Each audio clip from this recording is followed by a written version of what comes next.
to remake a Floss Wrangler tray. This is a Floss Wrangler tray.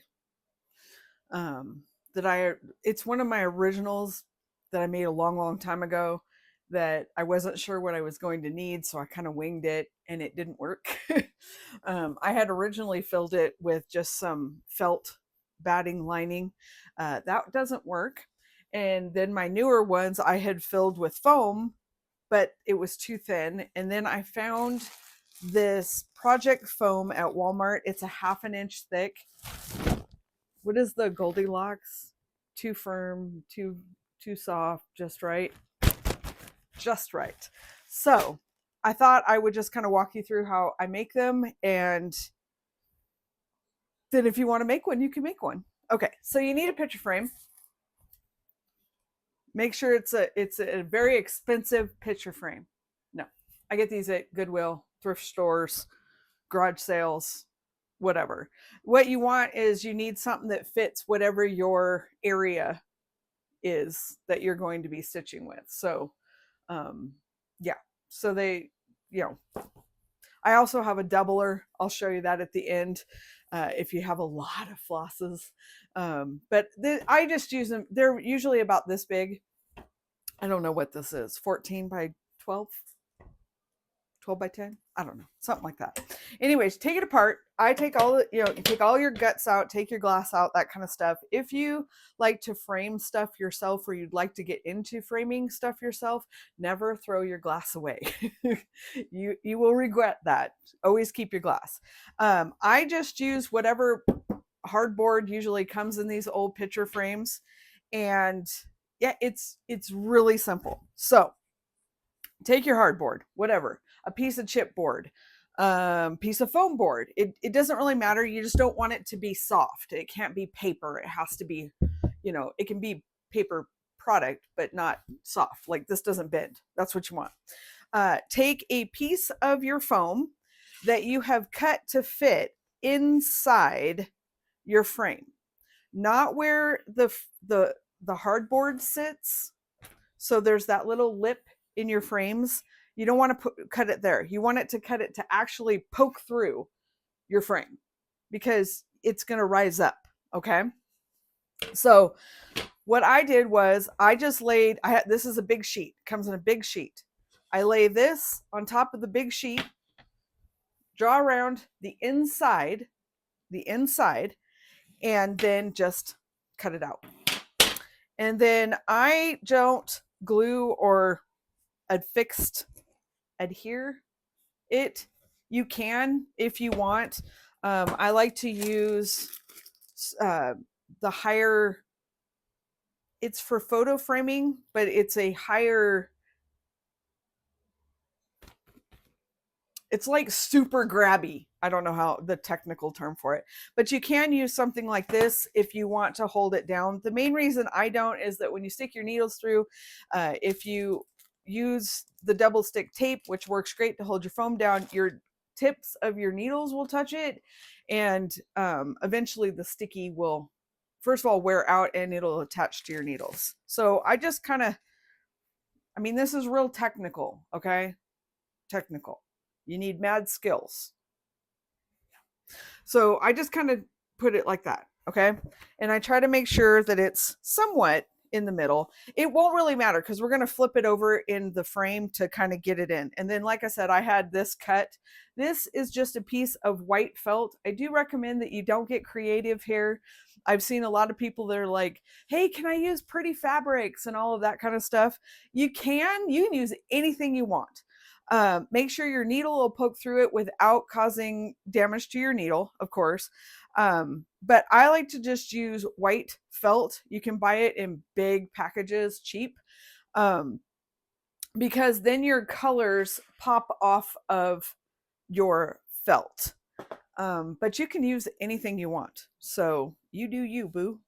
But then you just kind of put that over the top, and I'm just going to line it up this way because I'm being lazy. All right. So I have already, like I said, I took this one apart. So I have I should have brought it in here. I'll get it before the video is over. A frame point driver, recommend one. I recommend one. If you do any framing, you need one. I love it. It's not a cheap tool, but it is a one of a kind tool. It's like nothing else kind of works like it, but I'll get mine and show you. So basically what I do, it's usually easier if you don't have your points in, but if you don't have a point driver, don't take them out. Just fold them back as far as they go. And a point is that little part that comes on the back of the frames that hold your photos in. If yours doesn't have it, don't worry about it. Just tape it in there. But what I usually do is I lay my felt down so it's centered in the frame. Centering meaning that it just covers everything. It doesn't have to be that perfect. So lay it down in there. Okay.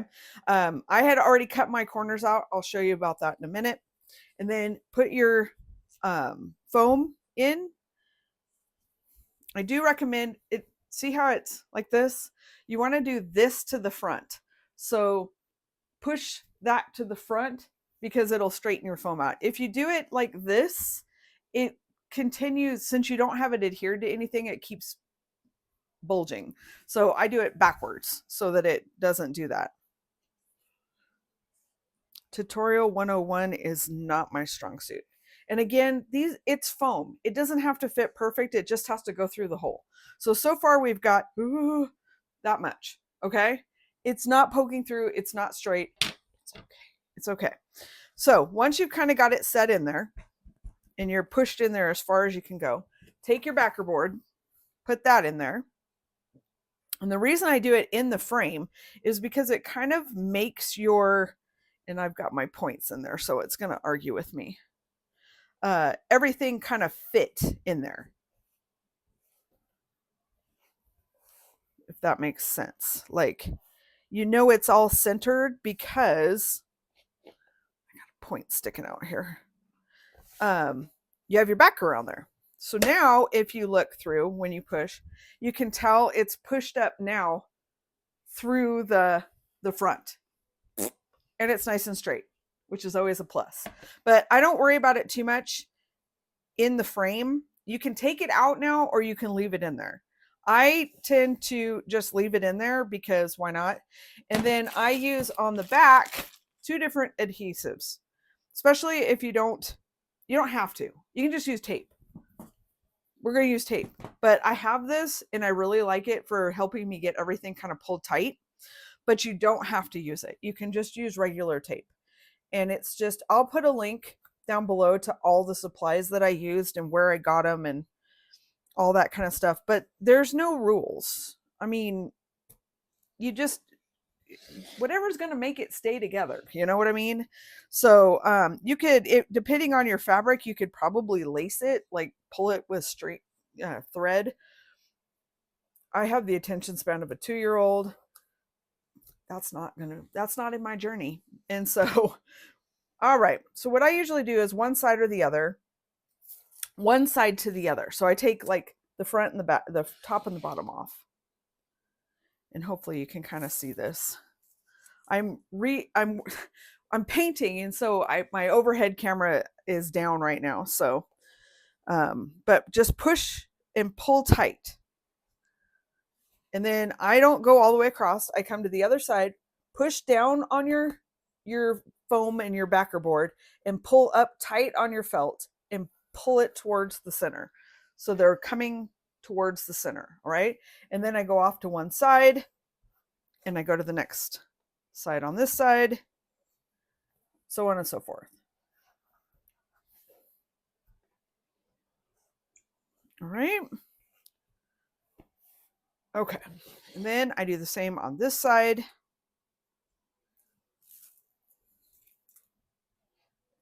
Or the other ends. I guess it's the ends.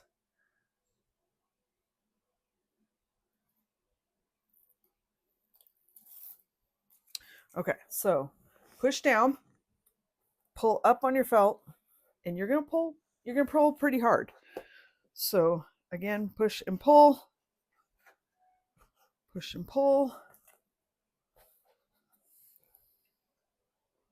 And what I had done is when I had a rectangular piece, it had a lot of corners and I just cut it off.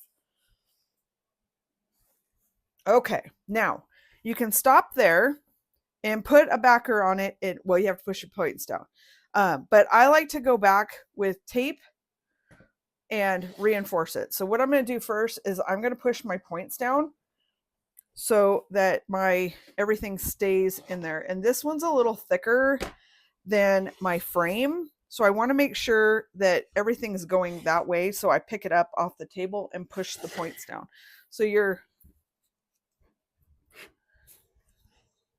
just pushing the points down. Okay? If you don't have a points driver, this is where you're cussing and swearing because it's hard to keep it in there. So, but you can do it. So what I would recommend if you don't have a points driver is to make sure that you have your felt attached to your backer board really, really well. All right. So, and if you don't have the double stick tape, I just use, I don't know what this is, Scotch something or other. It's whatever I had in my drawer.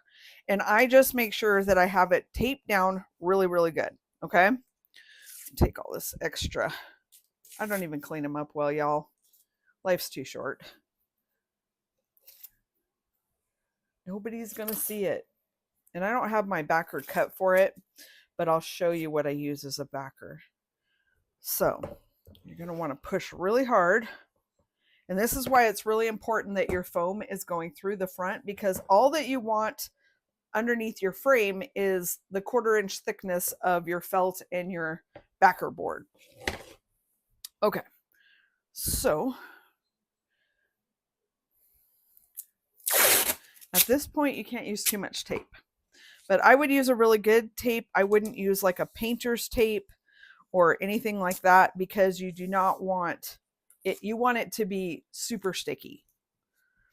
And then I just go around like this. And again, if you don't have the points, this is where, once you have this done, and like I said, I'm not recommending this way. This, I always do the green tape because I just like my edges to be extra taped down. But I recommend getting a points driver. I mean, you spend $1 bazillion on your charts, buy a points driver. Okay, so that's where I would stop, because I have somewhere.